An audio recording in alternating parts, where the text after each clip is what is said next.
Hello, and welcome to Diaspora Weekly in studio version. My name is Jermaine Nkrumah, and today I have a guest who might still have, as we say in Ghana, the eyes have not dried yet.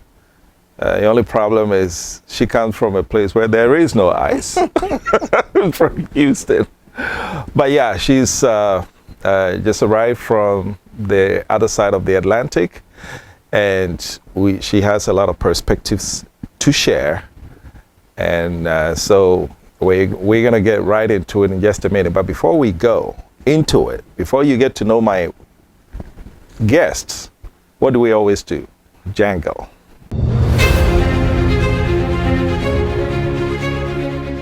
In today's jangle, I want to touch on things that have become normal but shouldn't be. On my trip from Houston to Ghana, I happened to fly from Houston to Amsterdam on KLM, and then from Amsterdam to to Accra. I do this trip very, very regularly, but here's something that I've noticed. On the flight from Houston to Amsterdam, Wi-Fi available and working. But on the flight from Amsterdam to Accra, Amsterdam to Accra, Wi-Fi not working. You might think it's a one-time thing.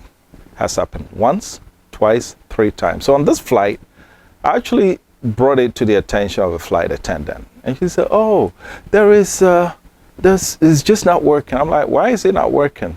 Well, there's got to be something in the area. Oh, no, because these Wi-Fis are from the satellites, right?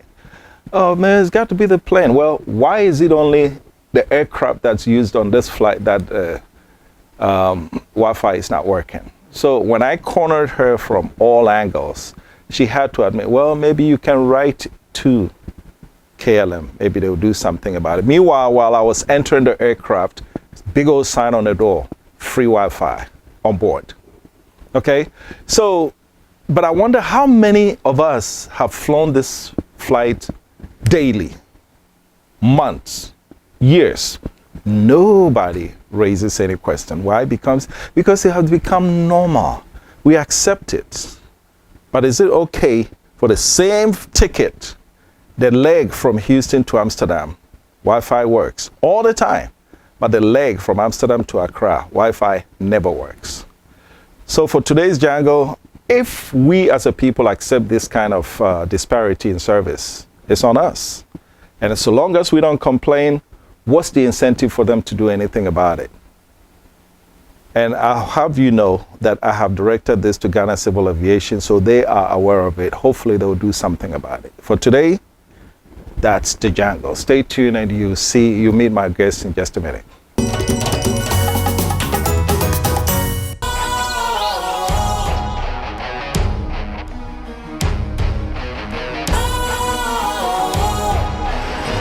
What's cool, fresh and trendy with a new look? Makes you feel real good, that refreshing vibe. Satisfies you right just the way you like. Do you know? Do you know? Do you know? Ain't gotta do it alone. Specialized makes you flow. Anytime, anywhere. Specialized feel different. Always think specialized. Special ice, natural mineral water. Feel different. Think special. This advertisement has been vetted and approved by the FDA. Okay, welcome back. This is Diaspora Weekly. You're watching Diaspora Network Television, and my name is Jermaine Nkrumah. Please help me welcome my friend, Charity Smith. Charity, welcome. Thank you. It's a pleasure to finally be in the studio with you. Got it. We've had a conversation before. Actually, we have indeed. The first conversation we had was a Zoom interview. That's right. But what struck me was that when you got introduced to me, I think it was about literally days Yes. before an event in Chicago. That's right. And when I mentioned to you, you said, I'm coming. And I thought it was sure enough when I got to the event. You beat me to the event. That's right. You are very serious Yes. I'm about these things. Word. So welcome. Thank you. Thank you so much. Welcome to Ghana also. Yes. First of all, the first thing is I know you, but you got to Yes. introduce yourself to my guests. So, hello, audience, Diaspora TV network family. The Honorable Charity Smith here. I'm the founder of the Global Mogul Center for Leadership in Houston. We now can boast an office here in Accra. That's in the making. But I have many hats that I wear. Many of them are in diplomacy, in economic development, and entrepreneurship. But my heart here is in Ghana and really partnering with the business sector here to build up this magnificent country that I hope to soon call home as well. And so I have the pleasure of being in the studio with my good friend. Wow. So I'm looking forward to the conversation. You know, all the things you said, the part that caught my attention, What's that? soon to become home. Yeah. Yes. All right. Yes. Expand on that. Are we already, do you have one foot here already? Yes, I do. Well, my heart was here before my foot was. Okay. So that was the most important part. My heart was here before my foot was. So yes, absolutely. I heard, like many in the diaspora have heard, the welcome back home. And as we shared in our initial conversation, that resonated and reverberated throughout my being. Okay. And when I tried to shake it and just see if it was a fluke or just see if it was a once over, I couldn't shake it. Okay. And so from that point on, I knew all roads led back across the Atlantic this way. And so all of my efforts are now into making not only Ghana my home, but coming with partnership. I think that's, not to deviate from whatever questions you may have, but I think that may be one of the misconceptions that people have about the diaspora coming back is that, we just want to come back and we're not really thinking about partnering and contributing and investing and being a part of. But I want to assure the audience that really is not the case. So when we're saying we're coming home, our love is coming home, our acumen is coming home, the industries we lead in coming home, investments, we mean to build alongside. Yeah. So, and it's interesting to mention the love also because the way you described it sounded to me like a love affair with a country. You know how you well, start if you want to romanticize it, but well, sure, why not? I know why I'm saying that because you say, well, you try to shake it off, but it won't shake. That sounds to me like the guy that you're falling for is saying, wait, I don't want to fall. But then you find yourself falling. Is that the same type of feeling? So I'm going to take that love because there are different kinds of love. And this is my friend now. So he's veering into the friend and not the interviewer area. So I know that. I know that. So we're going to keep. But to answer your question in a more, I think, serious way for the audience, because we'll just off screen, it's more of a God kind of love. Oh, really? It really is. The one with Ghana? That is. Okay. Yeah, it truly was for me personally. Okay. A spiritual, then cognitive love. Okay. I'm not loving blindly. Okay. And Not we want you loving to. No. Not loving with my eyes closed That's at right. all. However, when you look at what there is to gain by investing, because if we, and again, not to veer off on a tangent here, but love has commitment and risks, and you have to know that when you engage. I despise people saying, "Oh, I fell in love." You don't fall into love and it remains a commitment. You love knowingly with knowledge.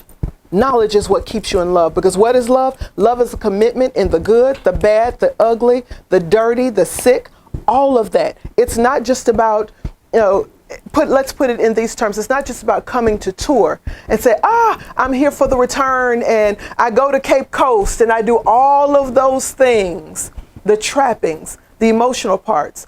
But love is, I see there's some opportunities here to engage at a community level. Well, Mia, I get that part, you see. Yes. But And trust me, this is more of a conversation than an interview. Yeah. When you describe the mind part and the heart part, right? Yes. Not everybody has the type of mind that overrides the heart. With some people, the heart overrides the mind. So talking about loving blindly and everything, for me, okay, born and bred in Ghana, and most people like me, which we call the continental diaspora, and you fall in the historical diaspora category. In your case, just as you chose Ghana, you could have chosen Zimbabwe, Zambia, whatever, right? With me, I don't have that choice. It's Ghana all the way, right? So for people like me, the heart could very easily override the mind. Whereas for you, the mind can override the heart when it comes to the love of country. What do you It's see a different that? knowing, though. Okay. We're knowing and loving Ghana from similar perspectives, Okay. but I think diverse perspectives. Okay. For me, Ghana is a choice. Okay, exactly. And so, with that being said, I believe love is always a choice. Right. It's never under duress. Okay. Okay. It's never under duress. Okay. And so, when we find that opportunity where that you said the head can sometimes override the heart, it's a logical understanding. It's just like in a marriage. You don't marry someone, in my mind, let me just say this, in my mind, you wouldn't marry someone, you fight all the time, but then, you know, the other stuff, well, you fight, but then you know, the making up, they always say the making up kind of justifies the fighting. Not when you're after peace. Yeah, but the reality though is that we know sisters who are in marriage beaten and everything, but they stay in it for whatever reason or I not. can't speak for them. Okay. I can't speak for them. I'm Okay. only speaking for me as Okay. a thinking, Got it. logical, Got it. systematic woman. Got it. All right. No, that Okay. doesn't work. Okay, very good. So now that we got our Introductions. Introductions, that ladies and gentlemen. Introductions. Yes. Okay, so now we talked about me. Yes. With me, Ghana was not a choice, but yours is a choice.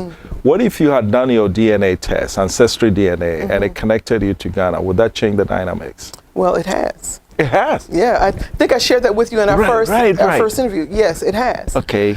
And so there again, there is a different connection there, though, because now choice is there.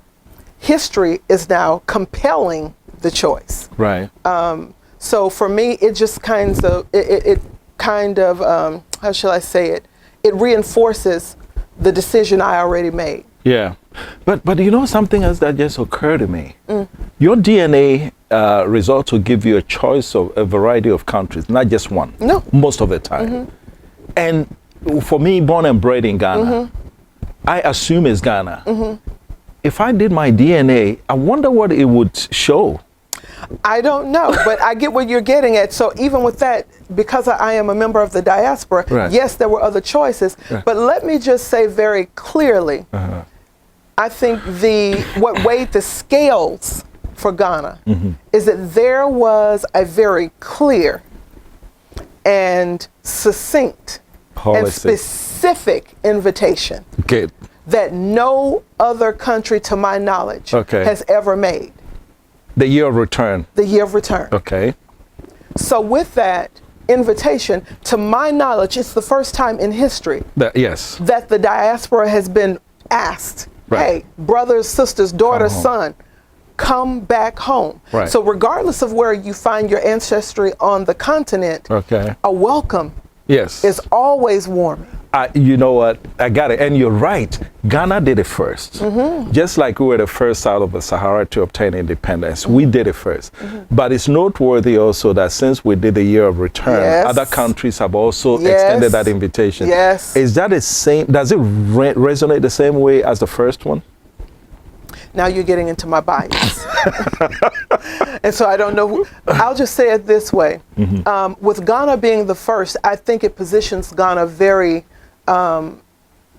specifically Okay. in that historical narrative. Okay. And so it's, in my opinion, Would you rather have the original of a painting, or would you rather have The a duplicate. print? Okay.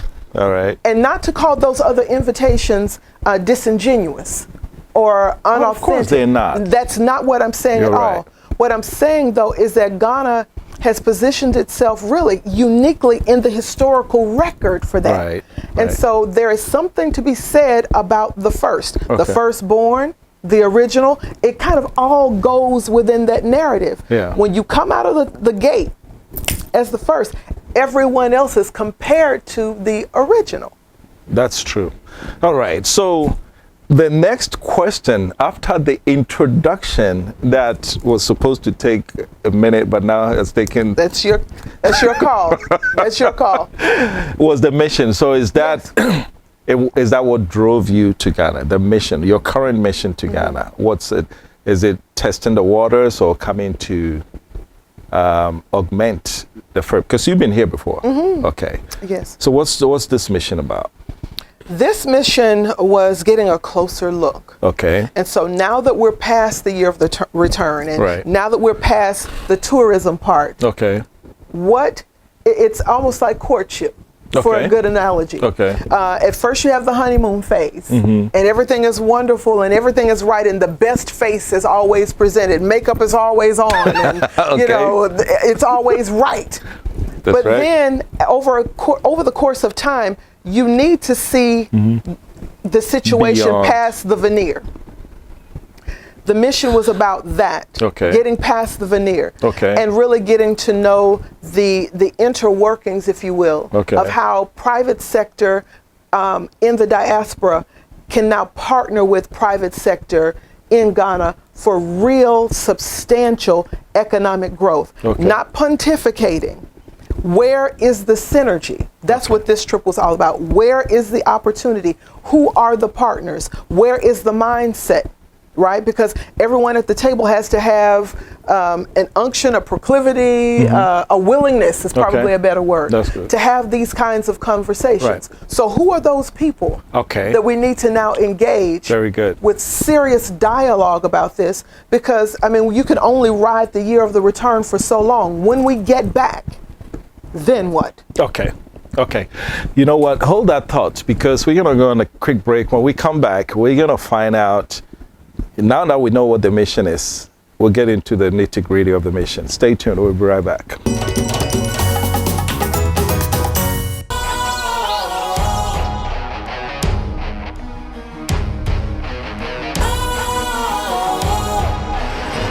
What's cool, fresh and trendy with a new look?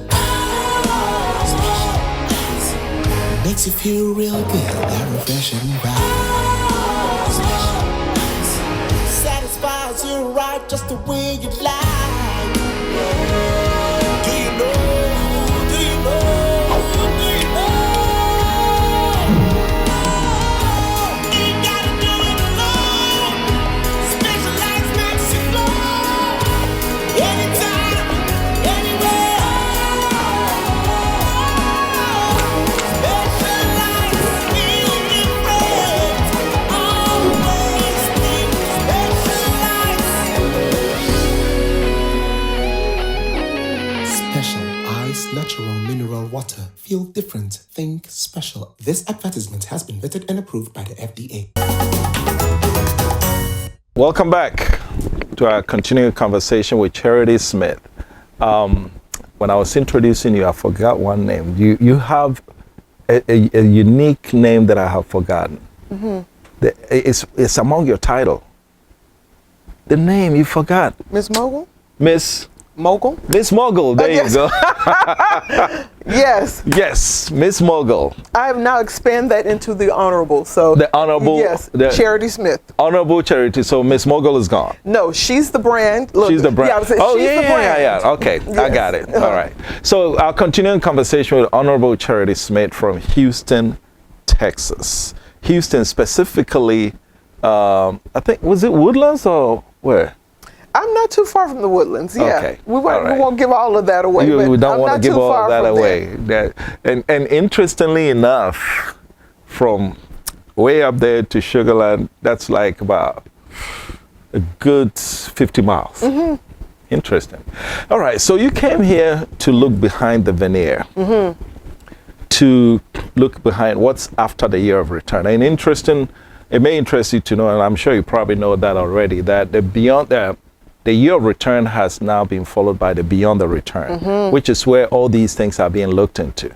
So what did you find when it came? So I found a lot of value and a lot of treasure. Okay. So let me start with that first. Okay. I found people who are brilliant, wonderful ideas, hardworking. I found work ethic that is second to none. I found brilliance. I found innovation. I also found opportunities to partner in expanding that vision, if you will, to include others at the table with diverse voices. I'm almost tempted to interrupt you. Please, I have to. I have Yes, to. please. You found brilliance. Yes, I did. You found work ethics. You found creativity and all that. When I speak to my brothers and sisters in diaspora who were born and raised in Ghana, they don't see that. Again, here is where I become the voice of one woman with one opinion. When I speak for my constituents, that's different.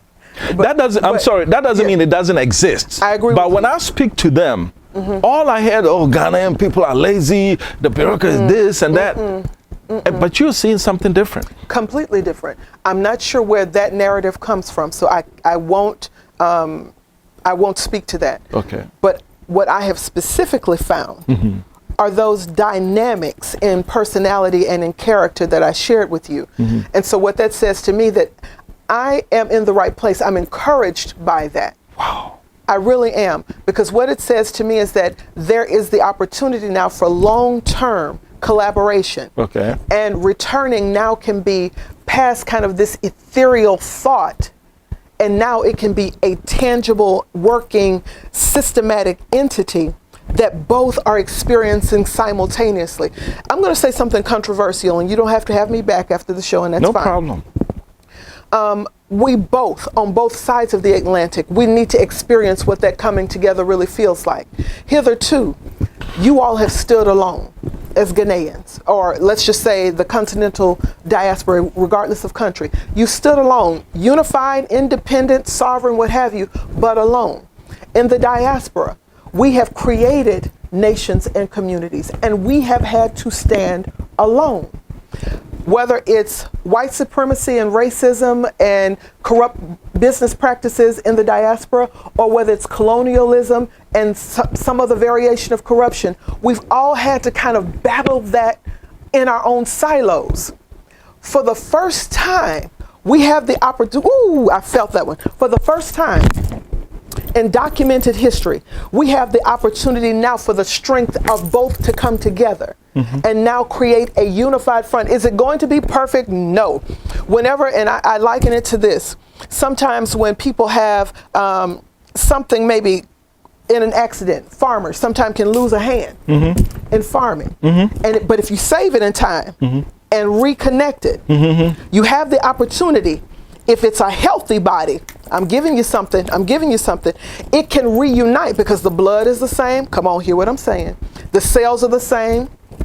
The skin is the same. It may be a little difference, but it can grow back if it's healthy. Yes. So what we have now is a great experiment that we're about to engage in. Are we healthy enough to reconnect? My gamble is that we are. And the controversy you say, we're going to say it's about what? I'm still waiting for the controversy. Okay, well, that was it. You might think it's controversial, but there's nothing that you say that is off that is the it. truth. We need each other here. Preaching this. I mean, there comes a point where we have to walk the talk. You see what I'm saying? Yeah. And it's really refreshing when you connect at this level. But my issue is, when are we gonna put the boots on the ground to actualize these things? Because there's nothing, like I said, there's nothing that you said that's off. It's right on the money. the relationship. And for me, just a couple of days, yesterday, I was having this conversation. Why is it okay for us on the continent to complain about colonialism and neocolonialism, but our brothers and sisters on the other side of the Atlantic do not have the right to complain about racism when they live it? You see what I'm saying? We at least, white man is gone. We can do it on. So your experience, our experience, time to put it together. What is the constraint? Mindset and fear. Let's just be honest. We have operated in silos for so long. We've been isolated for so long until distrust among us has had its place to fester. Yes. The only way we can override that in a very practical way is to gamble on it.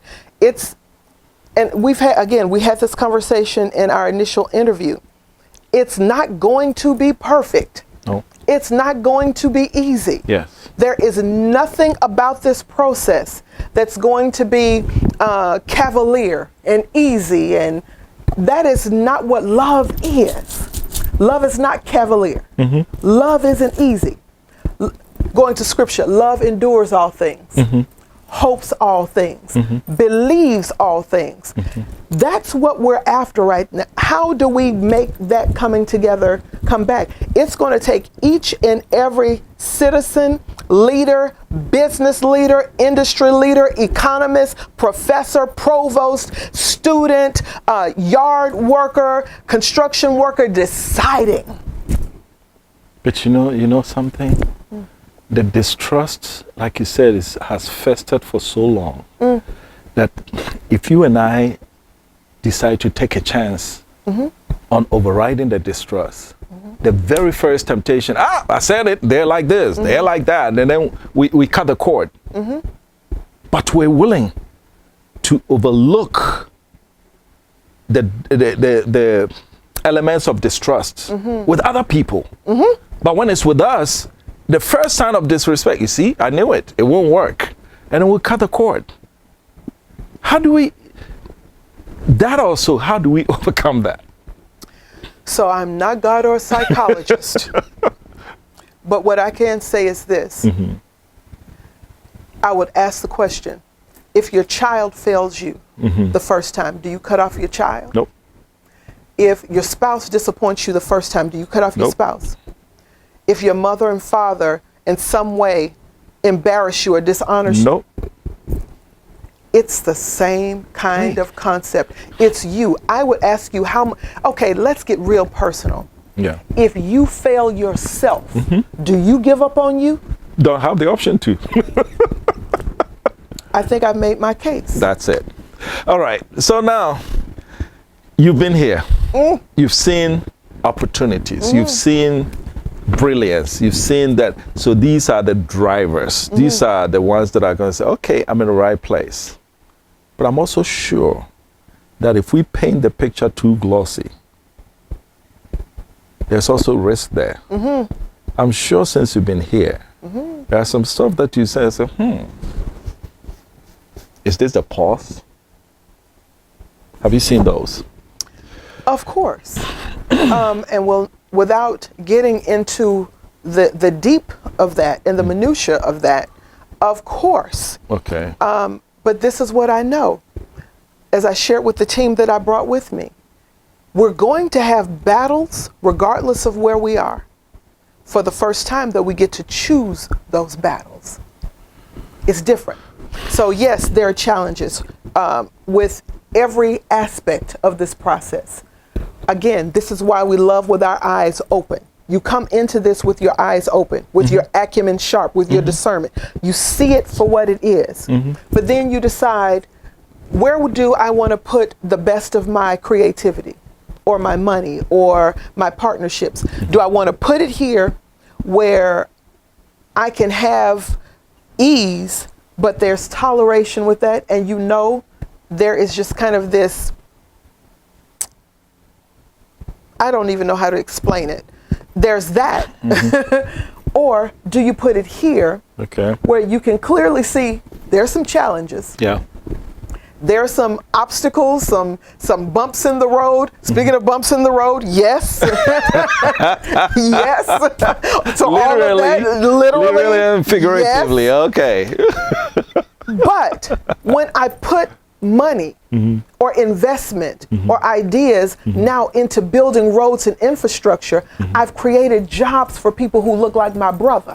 Absolutely. Who look like my father. Absolutely. Who look like my nephews. Absolutely. You know. Yeah. So for me, and I think for the diaspora, and we're not monolithic. I'm not claiming to speak for everyone. No. But certainly in the efforts that I bring to the table, that is our mindset. Yeah. So would you give it here? Or do you build somebody's economy Right. locally Right. that looks like you, who understands you, who Yeah. has the You see, and I'm glad you put it like that. And here, listen, your brothers and sisters all over the world are going to hear this conversation. Those who were born and bred on the continent and those who were not, okay? But when you put it in terms of here and there, I'm going to ask you to put some numbers to it. And if I'm putting you on the spot, please bear with me. Probably. Yes, and you know me, that's what I do. Okay. Probably. Some will say that, oh, you're augmenting the positives and diminishing the negatives, right? So I'm going to ask you to take a mental inventory of what you've seen so far. Positives here, negatives here. You have 100%. Proportion them for me. In regards to the challenges versus the opportunities? That's correct. Roughly. Roughly. You have an economic workforce. You have a skilled workforce. You have opportunities with commodities. Again, I don't want to get into a lot of that because there's a lot out there with that.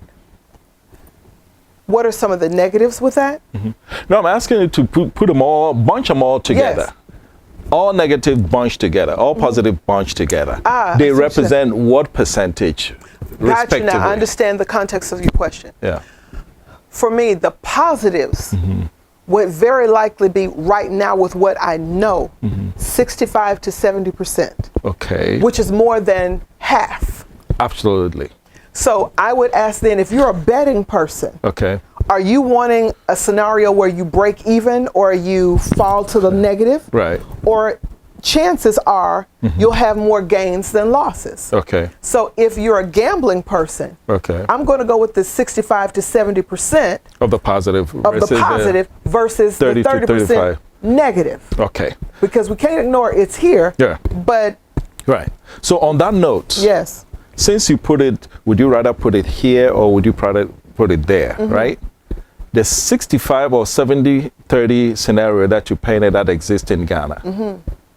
What are those numbers in the United States? Based on what you Was that Ghanaian? Was that a good Ghanaian response for you?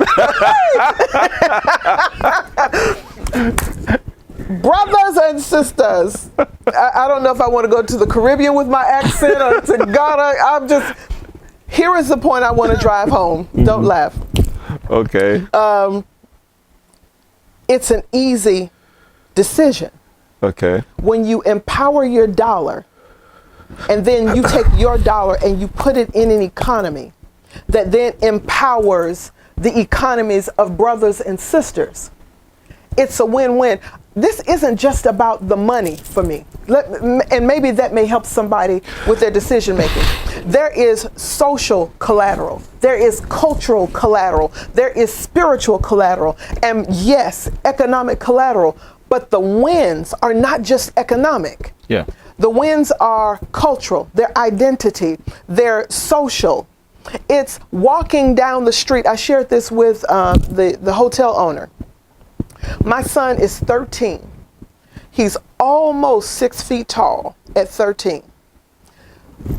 Coffee colored, at 13. Muscular, brilliant. Math and science is his forte with ease. But if you look at him, he could look like he's 17 or 18 years old. Somewhere in our society and in our norms, that profile of young man has become a threat.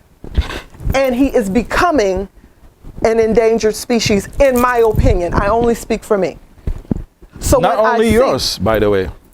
So when I look at the cost of establishing a life and an identity where my son can truly be judged on the content of his character, the brilliance of his mind, the quality of his relationships, the God-given abilities that are in him, versus just going after the money. Right. This isn't for me just about the money. Absolutely. I give my son the opportunity to grow old in the scenario that I'm creating. Okay. Meaning No, here. you don't hear me. That's what I'm saying. Meaning here, He yes. gets the opportunity to grow into manhood around other men who look like him. And so the competition then is just a competition of brilliance. This is Not far beyond dollars and cents. Okay, so now you get it. My culture is coming on. Oh, you get it now. Exactly. And you know, for those who may not understand this, look, if I haven't lived in the United States, come back here, invest $1 million, and let's just say, for worst case scenario, I lose it all. That $1 million have been put in the Ghanaian community.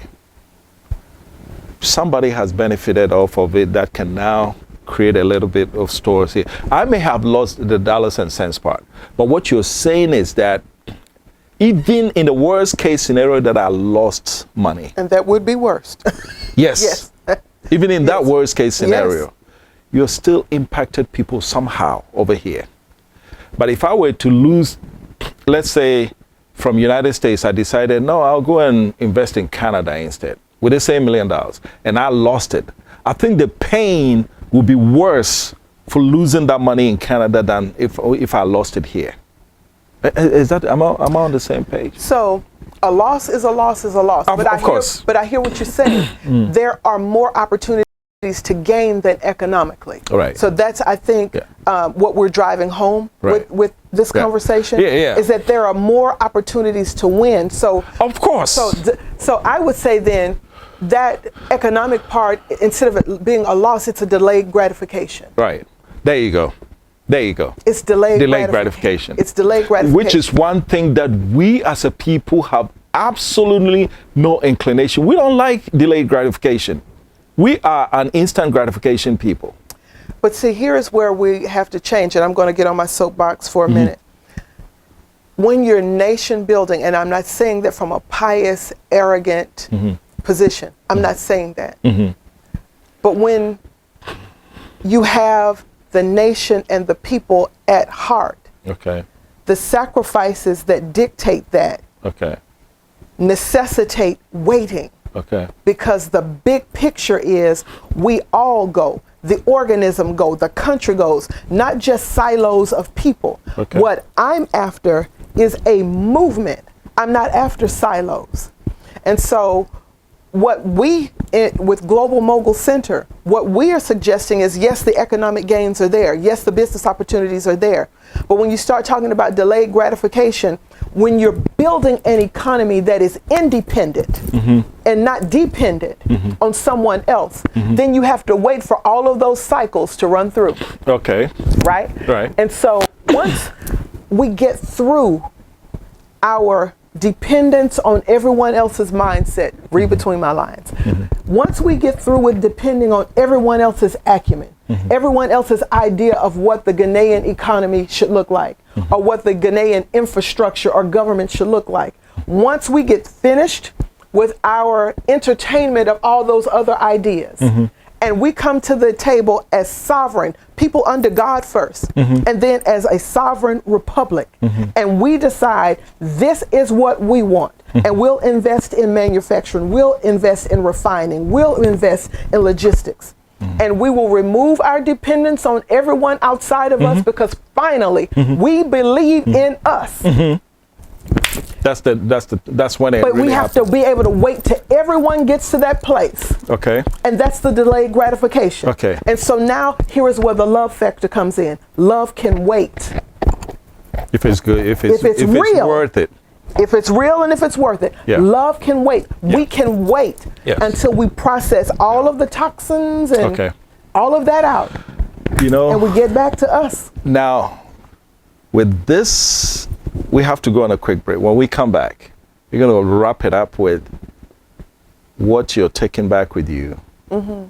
Do people get it? And the leadership, we cannot ignore the leadership because they set the conducive environment for all this to thrive. We'll be right back.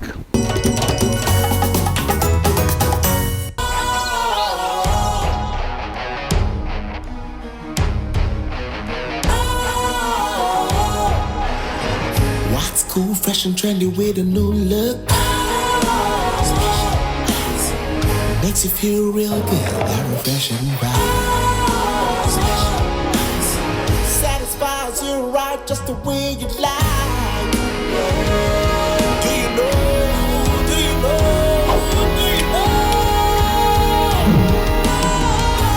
You gotta do it alone. Specialized makes you flow. Anytime, anywhere.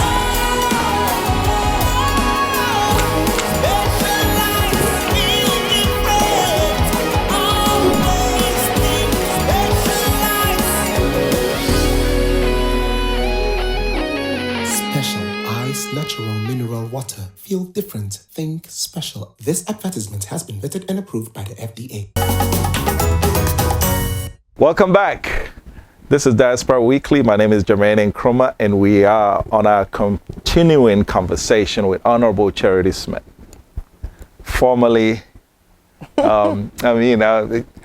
you know, what did they call Prince? The artist? Formerly known as. No, I'm still Miss Mogul. You're still Miss Mogul. Okay. Welcome back again. Thank you. We've delved into a lot of spiritual aspect of investing. Do our people get it? And if not, what is it going to take for them to understand?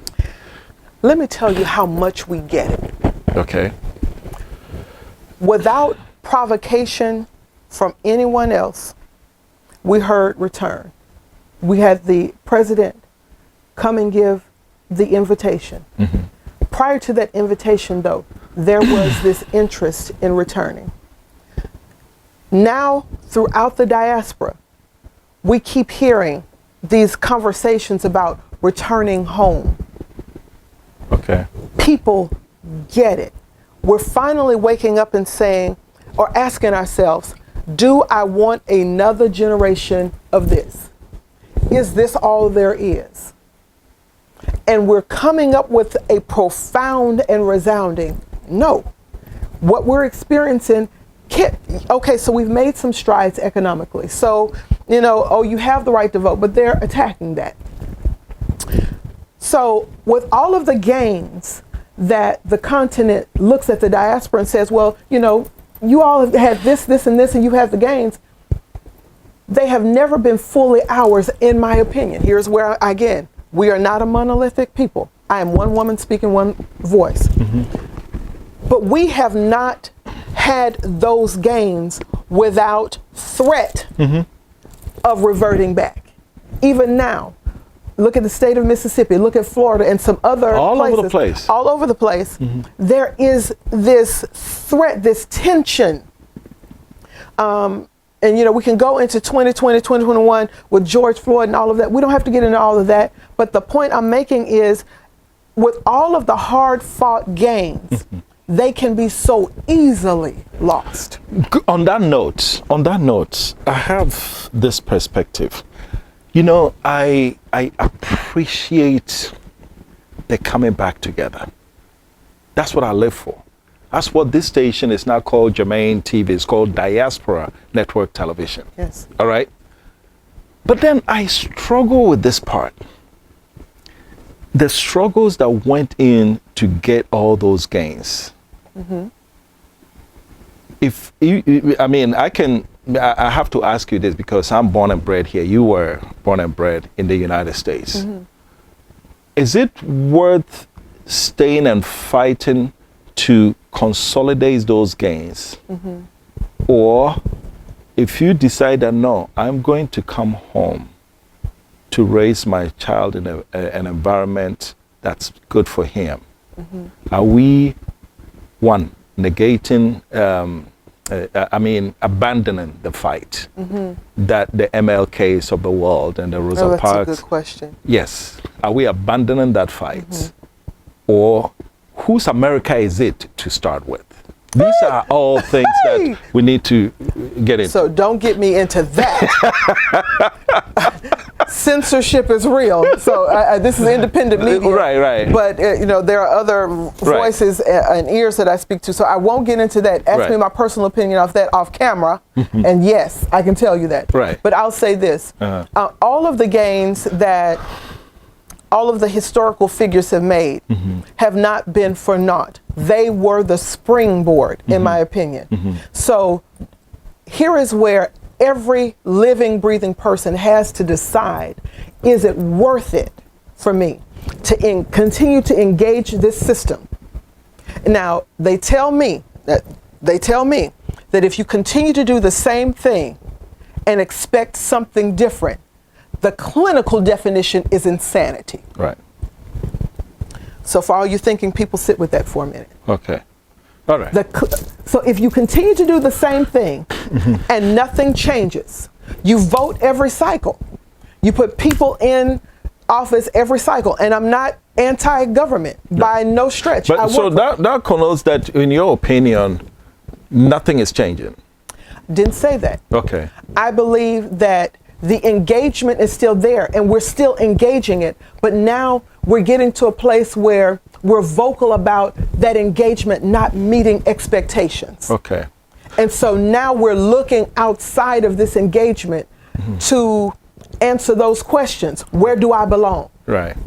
You took us very deep into spiritual reason, the spiritual basis of investing here. And when people are watching and they're sold on the theory, do we think we get the practical? Do we get it? I think so. Again, so much of what this trip was about was removing, again, kind of the ethereal and all of that veneer. Okay. So what are we looking at really? Now, I want to qualify that by saying what we experienced initially is what's going to be the momentum and the drive and the push that gets you through those practical road bumps and oppositions, and then you have to figure it out. Remember why. It's the why that I think we have to remember that drives us, right? So, anything, practically speaking, you're going to have those times where you have to sit back and do analysis. Yeah. Right. It's not emotional now. It's numbers. Does it make sense for me? Right. But if you do that calculation with your why in the background, I believe you will come to the same conclusion that I've come to. Okay. It's worth it. You appear to be all in. And, there's nothing wrong with that. But there are those who say that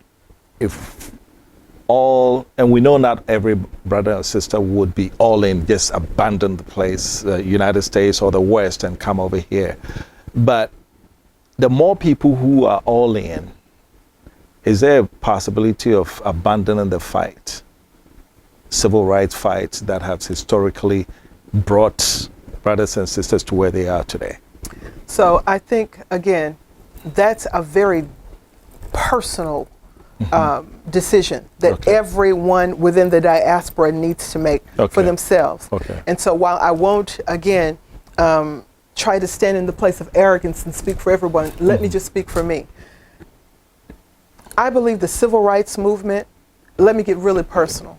My grandfather being a freedom rider, I come from that stock of fighters. I know about that in a very personal and intimate way.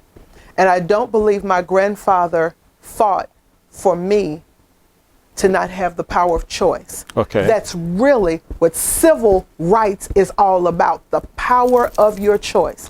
And so I want to be careful when we use the word abandon the fight. Okay. Because I really don't believe it's abandonment. Okay. What it is the power of choice. Right. Do you choose? Because now with civil rights comes, the whole fight was about personal autonomy. Us having the right of representation, the right of voice, the right of personhood. Right. Right. That's what the civil rights Right. fight was all about. Right. And so if my personhood Yeah. wants to bring my person Yes. here, That's a choice. that was the payment that my grandfather made to give me the power of choice. Now, no one can tell me that option is not open for you because Yeah. of. No. And you no can't- one can designate, as they did before, that you can only come to Sierra Leone or to Liberia, as was done in the past. No longer. You now have the choice to go wherever you want. And that is what the civil rights What they fought for was all about. And then there's also this angle. I personally also believe that part of the constant discrimination and hatred is because of what we have done over here. They look at Africa. In other words, even if Charity Smith, a sister who lives in Houston, Texas, they look at you with the lens through which they look at Africa. And that drives the treatment of black people all over the world. Why do I say this? The way they look at black people, the view was similar to how they view Chinese people in the past. 40 years ago, it was like that. Now China, for whatever reason, got their act together, fixed their place, and now they don't look at them the same way they look at us. So is it possible that the discrimination that we feel in the diaspora is it's remnants of the way they look at Africa that they transfer to Africans in the diaspora? Well, we are still Africans. I know. So it's not a transference. It's been I know, shared. but I'm saying that they look at you through the lens of how they view Africa, and that's what influences the way they treat us in the diaspora. I wouldn't be surprised. I would say yes, Okay. absolutely. Which stands to reason that if we fix Africa, the outlook of the black person in the diaspora would change along with the improvement on the continent. And I'll tell you why and how. When that connection of the diaspora is made from an identity standpoint, when the person, the diasporan, the African in the diaspora sees this is home and wants to build it. And it's thriving. And it's thriving, it will by default cause anyone looking at him or her to have a different perspective. That's and this is what we know for sure. In the diaspora, we're nation builders. right. So when we come back and we come alongside our brothers and sisters, Right. So in effect, if you're a brother or sister, you live in America and you're worried about racism, perhaps the fight that I initially said coming back home represents an abandonment of the fight. Right now, actually the fight is here. If you come back home, help build the continent, the outlook on the continent will reflect how you're viewed over there. I believe that 1,000%. Yes. I believe that. Here is what I believe we have the opportunity to do. Here we have the opportunity to now start to rewrite narratives. Okay. And now we're participating in what that narrative is all about, what Right. that verbiage is. Right. And we're going to need both voices at the table to write the story. Isn't there a proverb that says, he who holds the pen holds Writes the history. Yeah. Now we're taking the pen. And so we're not abandoning civil rights. We're just abandoning now someone else's definition of what that right looks for us. Yes. Yes. Right? So, and it's not to say, okay, well, you're leaving racism, it's going to be perfect in Africa. No. Because there are a plethora of challenges you're going to have to encounter there culturally, most of them culturally, and just the understanding, because culture is so personal, right? And so being able to now get in the grit of that discussion, and it's not a fight or an argument. Here again, and I don't want to go off on a tangent on this, but we're dispelling the myths and the narratives that we weren't wanted. And for a long time, that kept us away in ideology, in many cases. But now that we find brothers and sisters who are saying, not only do we want you, but welcome everywhere I've gone. Welcome, sister, welcome. And if I had a challenge, maybe with the language, I'm trying to pick up tweet. And if there was a challenge there, a sister or brother would come in and explain or assist. Welcome, sister. So for me, with that kind of knowledge, I go back to a statement I made earlier. If I'm going to have to fight, and life is a fight, I choose to fight alongside you, brothers and sisters, and not against you. Yeah, I choose it. Right. And so, still on we'll go to the final question of leaders and everything, but I think this point cannot be overstated, that you might be doing well in the diaspora. You are the African that was born here. You're a multi-millionaire in the diaspora. You are the historical diaspora, the Jay-Z's of the world. The what's this guy with Madia? Tyler Perry's of the world, the Oprahs of the world, right? Yeah. Now, you're doing well for yourself. But so long as Africa remains the way it is, you're always going to be viewed through that lens. So it's incumbent upon you to take a look back to see how you can help rebuild the continent. And as the continent is rebuilt for improved outlook, that outlook will be reflected on you. And people think, and I want to kind of drive this home too, people will sometimes make the argument, well, I'm not looked at that way because I have arrived economically or financially. Or that doesn't matter. Right. The only thing that matters is money is green. Yeah, and but I've heard this that argument doesn't change. As well. So then I ask you, what's your identity then, brother or sister? Yeah. So if your claim to fame, I'm going to go biblical here. What does it profit you to gain the world, but you lose your soul? There you go. There you go. There you go. So that's the question I would ask the brother or sister that says, I've arrived. Yes. I don't need to engage in this dialogue or this challenge. Right. I'm comfortable here. Yes. I will ask you then, what's the condition of your soul? Okay. There's a segment of what were you going to tell your friends, but I think you've answered it with this one. So we get now to our final question. Yes. Policymakers, leaders and policymakers on the continent, what role do you see for them in this? I have not really engaged policymakers because I want to focus primarily on the private sector. Okay.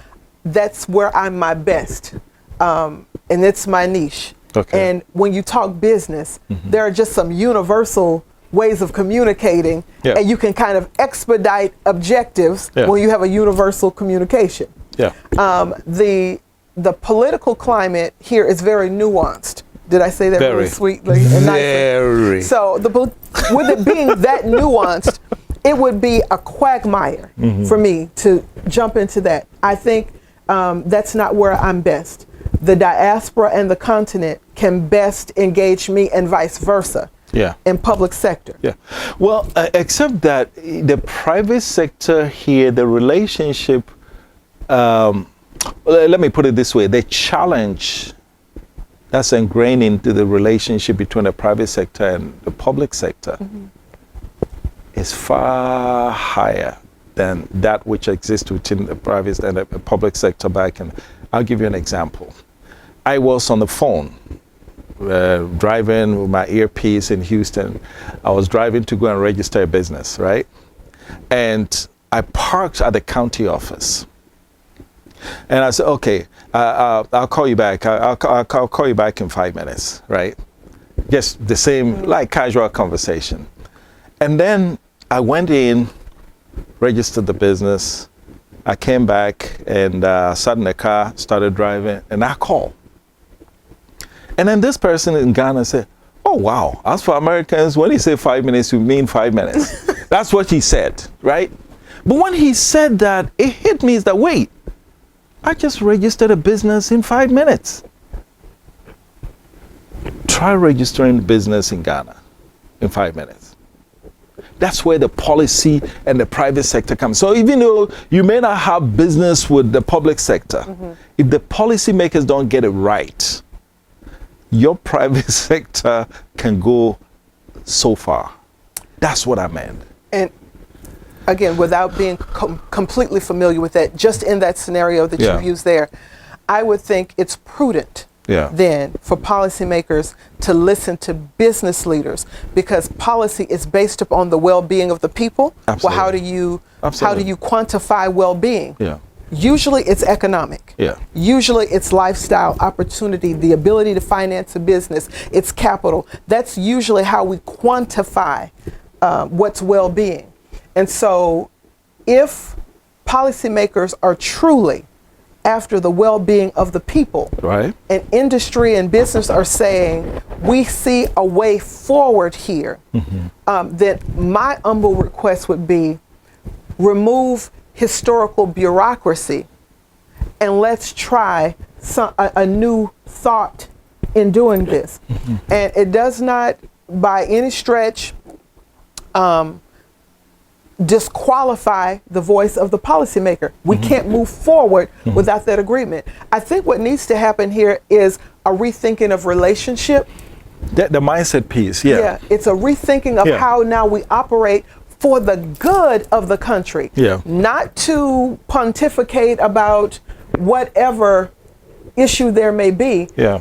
If moving forward looks different from the way you historically understand it, maybe it's time now to investigate a new way forward. Got it. Right? Right. And so it would be my hope then that business, we come with the numbers, and this is the wonderful thing about numbers, Jermaine, they don't lie. People lie.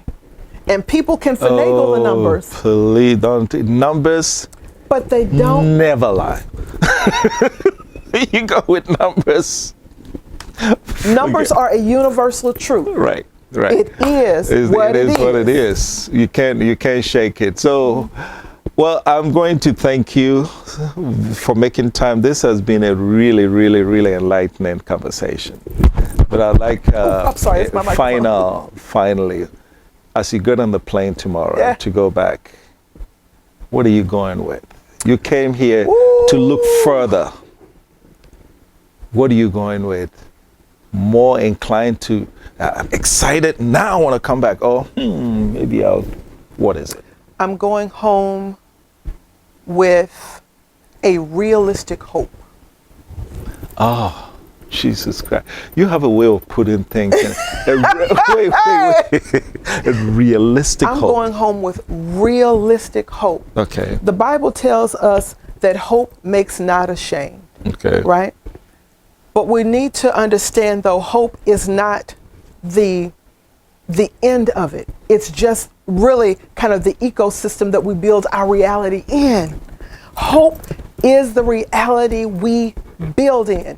It is what it is. Yeah. There are challenges. Yeah. This trip has shown me challenges and opportunities. I'm looking at this not through a dirty lens at all.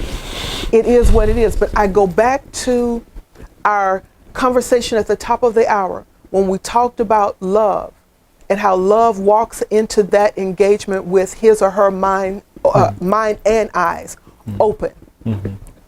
I'm going home with data. With data, okay. I'm also going home with a better understanding of the inner workings of how things move here. There truly is a different rhythm and relationship when it comes to policy and people and how all of that moves. Yeah. It's not about chop. It's about relationships. Yeah.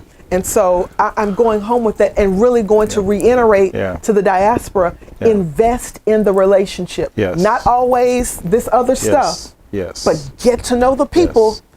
And Wow. then you have, your ways will be made, your waters will part. And we don't have time on that, but I have so many stories on how relationships in this trip with you, with other people, have just expedited movement. Yeah. You can't take the people out of the scenario. You can't. You can't. You can't do it. And I want to close by this.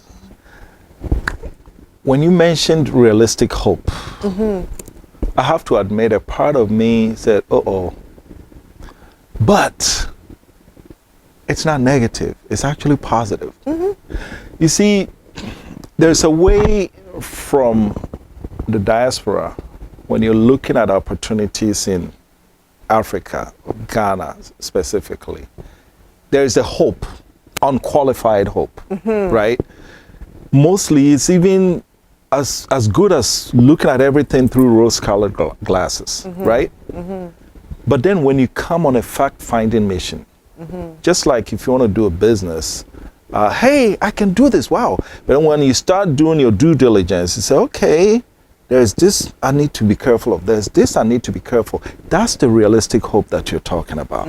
And I think it's incumbent upon everybody doing business or looking to do business in Africa to get into that realistic hope phase. If you come only based on the hope that, hey, this is great, I'm gonna do this and everything is gonna work out, you're setting yourself up to fail.